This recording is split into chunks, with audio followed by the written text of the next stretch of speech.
Narito ang 5 bagay na nais kong ibahagi sa iyo, Kalaurel, na siyang magpapaganda ng takbo ng buhay mo. Pero bago na muna yan, ay gusto kong gawin mo na ito. Una, itigil mo na gawin ang mga bagay na ito sa tubig. Kasunod nito ay magbibigay ako ng ibang paraan kung paano mo ito gagawin. Pangatlo, hindi mo dapat ito paniwalaan kung hindi mo pa ito mismo nagagawa o nasusubukan. At ang panghuli, asahan mo na ang malaking pagbabago kapag nagawa mo na ito sa tubig. Kung ngayon ka pa lang sa channel na ito, huwag kalimutang i-like at i-share ang video na ito. Mag-subscribe ka na din at i-click ang bell at all para lagi kang updated sa mga videos patungkol sa mga tunay, libreng pagtuturo ng manifestasyon.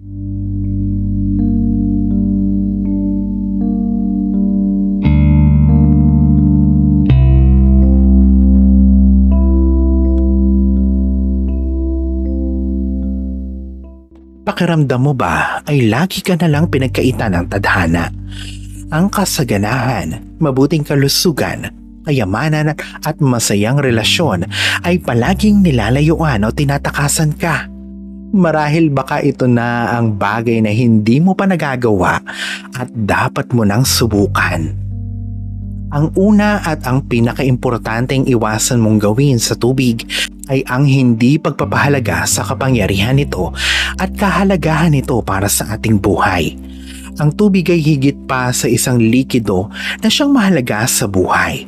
Ang totoo niyan, tayo ay may tubig sa katawan at ito ang pangunahing laman nito. Sa ating pagsilang sa mundo, 70% ng tubig ang mayroon tayo sa buo nating katawan. Habang tayo ay tumatanda, ang tubig sa ating katawan ay nababawasan ng paunti-unti. Ito ay maaaring mabawasan ng 40 hanggang 50%. Tubig ay parang isang gasolina para sa ating katawan.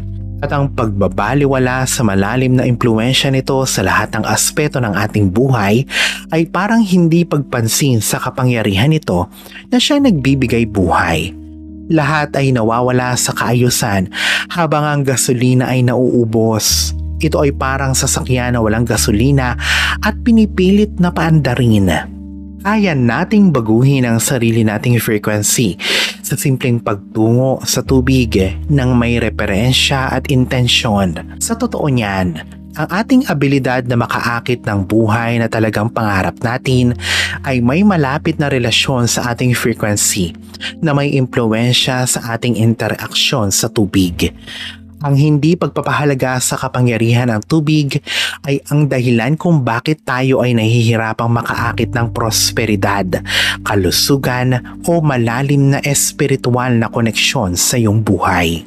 Pangalawa, umiwas sa mga inumin na dahilan para mawala ang tubig sa iyong katawan, gaya ng sobrang kape, mataas sa glucose at alkohol. Inaalis nito ang mga mahahalagang fluid sa katawan na siyang makakaantala sa iyong nervous system at siyang magpapababa ng iyong vibration. Sa pag-inom ng alak na may mataas na alcohol content pa lamang, ang alcohol ay kinikilala ng katawan na isang toxins. Sa pag-inom ay mas mapapadalas ang iyong pag-ihi, habang ang katawan mo ay nilalabanan ito. Kinabukasan ikaw ay makakaranasan ng pagsakit ng ulo, pagkahilo at kawalan ng inspirasyon o gana bilang resulta ng dehydration. Ikaw ay mauuhaw. Ito ay kapareho din ng sa mga caffeinated drinks gaya ng kape, mga energy drinks at iba pang katulad nito. Habang ang ating adrenal glands ay na-overwhelm, ang caffeine ay nagdudulot ng stress reaction. Kaya naman mag-uumpisang mas mawala ng tubig ang katawan mo. Habang ang caffeine mula sa kape ay lumalabas sa katawan mo, ikaw ay palaging dehydrated at mapapansin mo na ang level ng iyong enerhiya ay bumababa madalas at ang iyong kakayahan sa pagmamanifesto ay mas nawawala ng bisa. Sa mga matatamis na inumin, ang mga chemical additives nito at sobrang taas na sugar content ay maaaring mapunta sa internal dehydration mula sa paghigop ng tubig mula sa iyong cells sa pamamagitan ng proseso ng osmosis. Ang sugar crash ay pinawawala ang iyong motibasyon at lethargic, kaya hindi nagiging magandang panahon ito para sa pagmamanifesto. Ipinagkakait mo sa katawan mo ang tubig na siyang kailangan mo para sa pagmamanifesto at upang marating nito ang full vibrational potential. Dahil sa pag-inom ng soft drinks at iba pa na siyang nagdi-dehydrate sa iyong katawan. Iwasan mo na ang pag-inom ng soft drinks at uminom ng malamig at nakakaginhawang tubig. Ito ay makakatulong sa iyong mga cells para sa pagkakaroon ng kakayahang magmanifesto. Ang pangatlong pinaka-importante na gawin mo sa tubig ay ang i-bless at i-charge ito. At dahil ang katawan natin ay napupuno ng tubig, tayo ay may kakayahang baguhin ang kabuuang frequency natin sa pamamagitan ng pagbabago o pag-a-adjust ng resonant frequency sa loob ng ating katawan. Ang isang pinaka-epektibong paraan para magawa ito ay gumawa ng ritual na isang intentional water blessing habang may isang basong malinis na tubig sa ating mga kamay. Ito ang pagmamanifesto sa tubig. Ipikit ang iyong mga mata at i-visualize ang mga bagay na talagang gustong-gusto mo. Sa iyong visualization, isipin mo na ang lahat ng mga ito ay ganap nang nangyayari. Sabayan mo ito ng pagbabanggit ng mga positive affirmations habang hawak ang tubig. Halimbawa, ako ay ganap ng bilyonaryo gaya ng mga malalaking negosyanteng nakikita ko. Pagkatapos ay inumin mo na ito habang patuloy mong bini-visualize at pinapakiramdaman na ang high frequency ay pumapasok na sa sarili mong katawan. Imaginein mo na ang na-bless na tubig na ito ay may mga water molecules na siyang kumakalat sa buong mong katawan na siya nagpapabago sa iyong vibration sa loob at labas nito. Ang gawaing ito ay napaka-epektibo din sa akin dahil ito ay pinagsamang visualization at ang elemento na siyang nahahawakan at parte ng kabuuan ng ating katawan. Ikaw ay literal na nire-retune o ina-adjust ang iyong vibration at cellular level upang pumantay sa mga karanasan na gusto mong maranasan. Sa pagmamanifesto, tulad ng pag-bless sa tubig na iniinom, ikaw ay bine-bless ang sarili mong isipan, katawan at espiritu na may eksaktong frequency na siyang kailangan mo upang maakit ang mga pinapangarap mo papunta sa realidad. Ang patuloy na pagsasagawa nito ay isang simpleng routine at may malalim na epekto na siyang madalas na hindi napapansin ng karamihan. Pang-apat, iwasang makalimutan ito, ang grounding ritual pagkatapos ng isang malakas na ulan.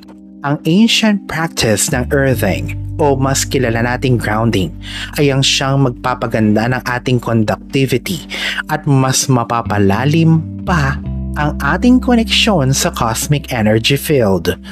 Pero bakit mahalaga na magawa ang grounding pagkatapos ng ulan?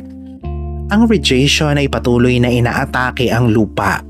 Ang radiation ay nagmumula sa araw sa forma ng free electrons. Ang buong mundo ay bahagya naman na napapalibutan ng mga negative charge ions na may lamang free electrons. At sa pagsasagawa nito, ang ating balat ay sumasailalim sa isang nakamamanghang proseso.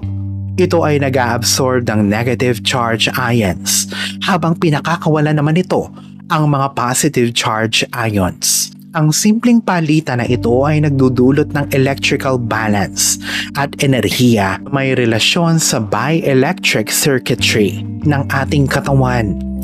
Ang grounding ang isang unang hakbang sa pag-harmonize o pagsabay ng iyong energy system kasama ng cosmos at ang electrical rhythm ng kalupaan. Kaya naman ikaw ay magkakaroon ng access sa walang limitasyon na enerhiya ng tubig sa pamamagitan ng grounding. Ang pinakamainam na paraan upang maramdaman ang magandang epekto ng grounding ay maglakad ng nakatapak sa basang damuhan o buhangin. Ang pinakamainam na oras na gawin ito ay pagkatapos ng isang malakas na ulan. Kapag ang lupa ay basa mula sa ulan, ay gawin ang grounding. Sa regular na pagsasagawa nito, ikaw ay madaling makakapagmanifesto dahil ikaw ay mas magkakaroon ng intuitibong koneksyon o intuitive connection sa universe o sansinukob tungo sa direksyon na ibinibigay nito sa iyo. Kung papaano gawin ang grounding ay makikita sa mga nakaraang video ko dito sa aking channel. Panglima, ang pinakamalala at pangit na gawi sa paggamit ng tubig kaya nagdudulot ito sa iyo ng kahirapan sa buhay ay ang pag-inom ng unfiltered o hindi lubos na malinis na tubig, tap man ito o nasa bote.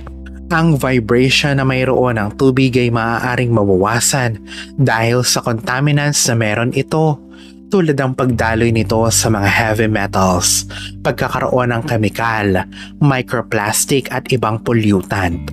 Ang tubig sa water district ay maaaring kontaminado ng chlorine, fluoride, pharmaceutical drugs, lead at iba pang heavy metal na siyang sisira sa kabalansihan ng iyong enerhiya, lalo na kung ito ay dumadaan sa mga tubong may kalawang na. Ang mga tubig na dumaan sa mahabang proseso ay ang pangunahing laman ng mga bottled mineral water. Ang mga tubig sa bote ay maaaring masama din sa kalusugan dahil sa mga kemikal na nilalaman nito na siyang nakakaapekto sa ating hormones. Ang paggamit ng high quality filter upang maalis sa mga impurities na ito ay isang pinakamainam na paraan upang maiwasan ito. Ang iyong filtered na tubig ay mabubuhay muli dahil sa mga photons at cosmic vibrations na papasok dito. Ito ay sa pamamagitan ng paglalagay nito sa isang glass container at hayaan ito sa liwanag. Ang paglalagay ng mga positibong salita dito sa pamamagitan ng pagsusulat ng positibong salita sa papel at pagdikit nito sa lagayan ay mas mapapataas pa nito ang vibration ng tubig. Kapag ikaw ay nakafocus sa iyong intensyon, ang mga molecules sa tubig ay kusang mag-a-adjust dito dahil sa vibration na nalikha. Sa bawat pag-inom mo ng tubig ay mas magiging magaan ang iyong pakiramdam kapag tunay na inirerespeto mo ito na siyang dapat na ginagawa mo dito. Ikaw ay may kakayahan na pataasin ang iyong vibration at lumikha ng mga kondisyon para sa mga pinapangarap mo upang ito ay matupad na sa pamamagitan ng patuloy na pag-inom mo ng tubig na naritwalan na. Alalahanin na sa poong may kapal pa din, nagmumula ang lahat ng pagpapala, ang kasipagan at ang kabutihan sa ating kapwa kasabay ng buo mong pananalig sa may kapal. Ang siya pa rin na dapat ay manaig. Ang mga ito ay mga gabay lamang. This is Fiddle Rosario. Thank you for watching.